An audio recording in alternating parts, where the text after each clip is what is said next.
a regular high school bustling with students. Dundee clutched his lunch tray, his heart pounding like a drum solo. He scanned the crowded cafeteria of Northgate High, searching for an empty seat. Every table seemed full of laughing, chattering students. Dundee hated being the new kid. He spotted an empty table in a dark corner. Relief washed over him. As he sat down, he noticed something strange. He could have sworn he heard a faint whisper. "Over here, Dundee," the voice seemed to say. Dundee glanced around, but no one was looking at him. He shrugged it off and began to eat his lunch. The whisper came again, closer this time. "Dundee, I'm here." He froze, his sandwich halfway to his mouth. His eyes darted around the room, but the other students were oblivious. The voice was soft, almost friendly, but there was an underlying chill that ran down Dundee's spine.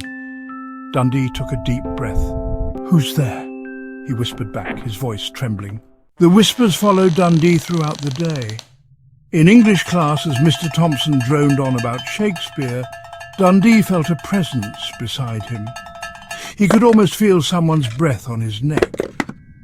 "Psst, Dundee," the voice whispered. "Do you like scary stories?" Dundee jumped, his textbook clattering to the floor. Mr. Thompson paused, peering at him over his spectacles. "Dundee, is something the matter?"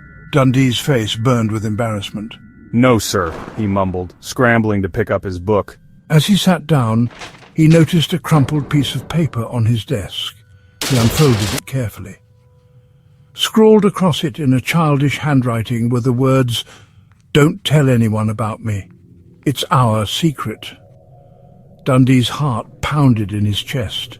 He glanced around the room, but no one seemed to notice him. He crumpled the paper and shoved it into his pocket, his mind racing. Who was this invisible presence, and what did it want from him? After school, Dundee found himself drawn to the library. He needed answers. He had to find out who was whispering to him and why. The librarian, a stern woman with a tight bun, pointed him towards the local history section. Dundee spent hours poring over dusty yearbooks and faded newspaper clippings. Finally, he stumbled upon a small article tucked away in the back of a 1985 yearbook. The headline sent chills down his spine. "Tragedy strikes, Northgate High student dies in fall." The article was short, but it told a chilling story. A girl named Angela, a student at Northgate, had fallen from the school roof during a storm. The police ruled it an accident, but rumours swirled that she had been pushed. Dundee stared at the picture of Angela, her smiling face frozen in time. She had long dark hair and piercing blue eyes. Dundee felt a strange connection to her, a feeling that sent shivers down his spine. That night, Dundee couldn't sleep.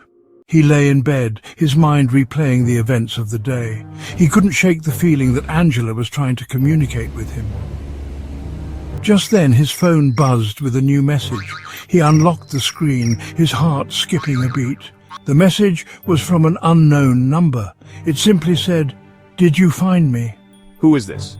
The reply came instantly. "It's Angela. We're friends now, remember?" Dundee's breath caught in his throat. He didn't know how it was possible, but he knew in his gut that it was Angela. He spent the rest of the night talking to her, his fear slowly giving way to a strange sense of comfort.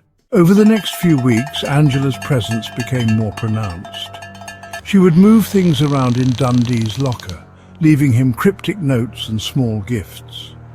Dundee tried to tell his classmates about Angela, but they just laughed. They thought he was making it up, a way to get attention. But Dundee knew the truth. Angela was real, and she was becoming dangerous. One day, during gym class, the basketball hoop suddenly came loose, crashing down on the court just inches from where Dundee was standing. Everyone was shocked. No one had been near the hoop. Angela was responsible. I could feel her presence, her anger radiating through the gym. I had to do something before someone got hurt. Dundee confronted Angela in the library. He pleaded with her to stop, to leave the other students alone. But Angela just laughed, her voice echoing through the empty stacks. "They'll believe me now," Angela said in a ghostly voice. "We're going to play a game, Dundee, a game only we can play." Dundee's blood ran cold. He knew what she meant.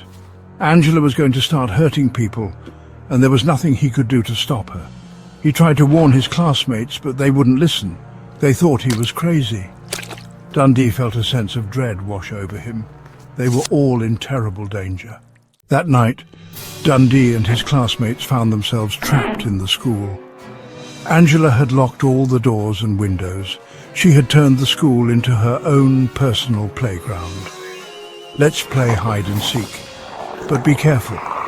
If I find you, her voice trailed off, leaving a chilling silence in its wake. Dundee and his friends scattered, their hearts pounding in their chests. They knew that if Angela caught them, that will be their end.